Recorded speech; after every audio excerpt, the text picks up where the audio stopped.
বাবু ওই তৃণমূল পর্যায়ের কিছু নেতৃবৃন্দ আইছে আমাকে দলের আপনার লগে দেখা করতে চাই। এই দুপুরে গেলে আমার লগে দেখা করবে কেন? আরে বোঝেন না, ওরা আপনার লগে দেখা করবে, আপনার একজন দলীয় প্রধান, আপনার একটু তেল তেল মারবে না? এখন এই দুপুরে গেলে আমার তেল মারবে? তেল মারার একটা খারাপ লাগে না, আমারও ভালো লাগে না। বললাম এই তোমরা আসো। কেমন আছেন? ভালো আছি, নাও মারো। আচ্ছা দেরি করো না। দে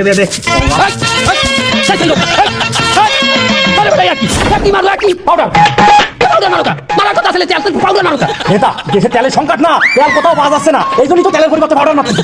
আমার কি তেলের অভ্যেস ছাড়া পাউডারের অভ্যেস আছে? আমার তেল খাওয়ার অভ্যেস আছে, তোরা পাউডার মানুষ কেন? মামু এই মুহূর্তে পাউডারই আমাদের জন্য সেফ, তেল আমাদের জন্য সেফ না। আপনি পাউডার সেফ করেন, আমাদের তো একটু গামাসি আর চুলকানিও আছে। পাউডার মারলে গামাসি যেমন যাইবে, আমাদের ওই চুলকানিটাও যাইবে। আমার চুলকানি আছে মানে? আরে বাবা এই যে কোনো কেউ আপনার একটু তেল মারলে হেরে একটা পথ দিয়ে দেন, এটা কি একটা চুলকানি না? যে কেউ তেল মারলে আমি পথ দিয়ে দিই, এটা আমার চুলকানি? এই তোরা পথ চাও? আমার বাইক না বললে কোনো কথা না, ওরে একলা কেন দিবি, হ্যাঁ করে তোকে পথ দিবি।